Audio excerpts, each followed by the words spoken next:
adalah perbuatan melanggar hukum oleh badan dan atau pejabat pemerintahan. 3. Menghukum tergugat 1 dan tergugat 2 untuk membayar biaya perkara secara transparan.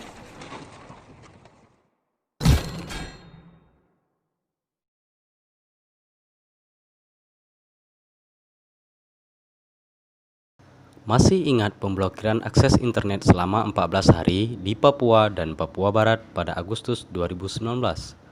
Saat itu, pemerintah memblokir akses internet di Papua dan Papua Barat mulai 21 Agustus 2019 dan dibuka bertahap pada 4 September 2019.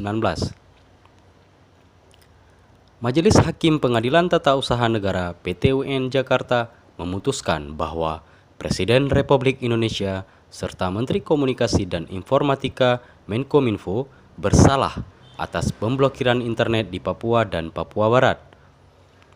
Pemblokiran internet tersebut terjadi pada Agustus sampai dengan September 2019.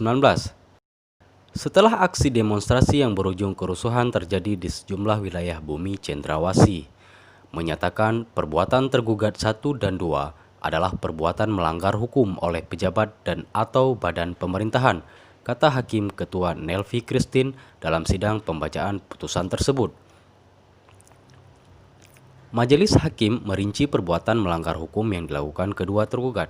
Pertama, tindakan throttling atau pelambatan akses atau bandwidth di beberapa wilayah Provinsi Papua Barat dan Provinsi Papua pada 19 Agustus 2019 sejak pukul 13 WIB sampai dengan pukul 20.30 WIB.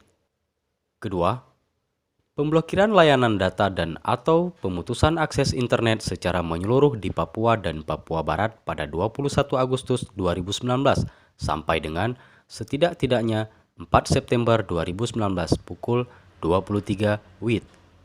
Ketiga, memperpanjang pemblokiran layanan data dan atau pemutusan akses internet di 4 kota atau kabupaten di Provinsi Papua, yaitu Kabupaten Jayapura, Kabupaten Mimika, dan Kabupaten Jayawijaya.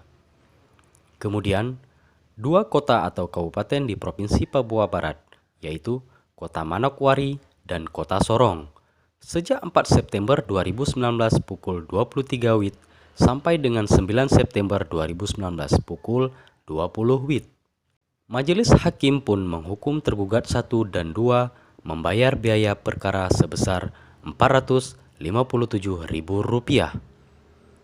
Adapun pertimbangan Hakim menilai pembatasan akses internet menyalahi sejumlah ketentuan perundang-undangan, antara lain Pasal 40 Ayat 2A dan 2B Undang-Undang Informasi dan Transaksi Elektronik atau UU ITE. Menurut Hakim, jika ada konten yang melanggar hukum, maka pembatasan dilakukan terhadap konten tersebut dan bukan pada akses internet secara keseluruhan. Sebab, pada dasarnya, internet adalah netral, bisa digunakan untuk hal yang positif ataupun negatif. Pemaknaan pembatasan hak atas internet yang dirumuskan dalam Pasal 40 Ayat 2B Undang-Undang ITE hanya terhadap informasi elektronik dan atau dokumen elektronik yang memiliki muatan melanggar hukum dan tidak mencakup pemutusan akses jaringan internet, kata Majelis Hakim dalam putusannya. Majelis Hakim juga menilai pembatasan akses internet membuat aktivitas hingga perekonomian warga banyak terganggu.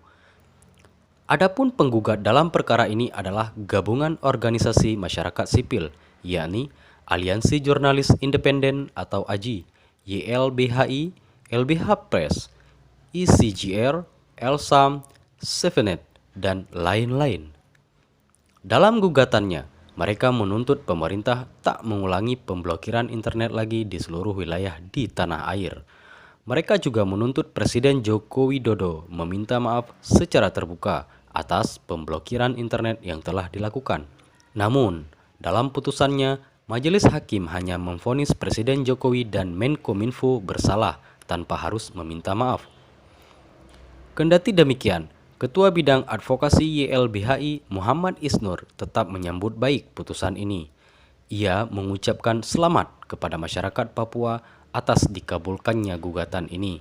Selamat kepada rakyat Papua, pejuang-pejuang hak asasi manusia kepada para akademisi yang sudah pasang badan dan maju, juga kepada PT UN yang sudah menjalankan kewajibannya dengan sangat baik.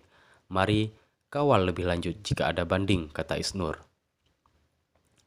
Isnur menilai putusan ini bisa menjadi dasar bagi pihak yang dirugikan akibat perlambatan atau pemblokiran internet di Papua untuk menuntut ganti rugi. Adapun respon pemerintah. Pemerintah belum memutuskan apakah akan mengambil langkah banding atau menerima saja putusan PT UN tersebut. Staf khusus Presiden bidang hukum Dini Purwono menyatakan pihaknya menghormati putusan PT UN. Pemerintah menghormati putusan PT UN, kata Dini saat dihubungi. Dini menyebut belum diputuskan apa langkah hukum selanjutnya. Hal itu akan dibahas lebih lanjut dengan Jaksa Pengacara Negara.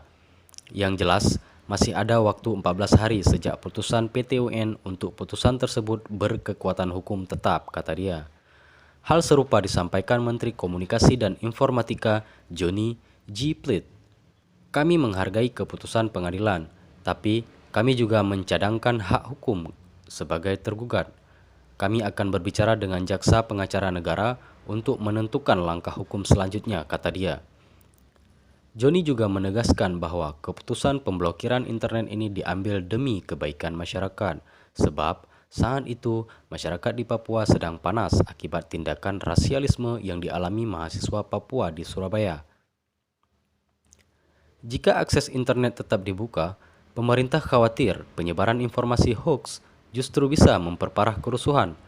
Sebagaimana semua pemerintah, demikian hal Bapak Presiden Joko Widodo dalam mengambil kebijakan tentu terutama untuk kepentingan negara, bangsa, dan rakyat Indonesia, termasuk di dalamnya rakyat Papua, kata Johnny. Johnny juga mengaku sampai saat ini belum menemukan dokumen terkait keputusan pemerintah yang memblokir internet di Papua dan Papua Barat.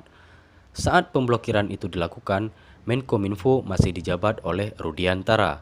Bahkan, Johnny mengaku tidak menemukan informasi adanya rapat-rapat terdahulu di Kemenkominfo yang membahas soal pemblokiran itu. Johnny justru berspekulasi bisa saja terjadi perusakan infrastruktur di Papua dan Papua Barat yang berdampak pada gangguan internet. Bisa saja terjadi adanya perusakan terhadap infrastruktur telekomunikasi yang berdampak gangguan internet di wilayah tersebut, kata dia.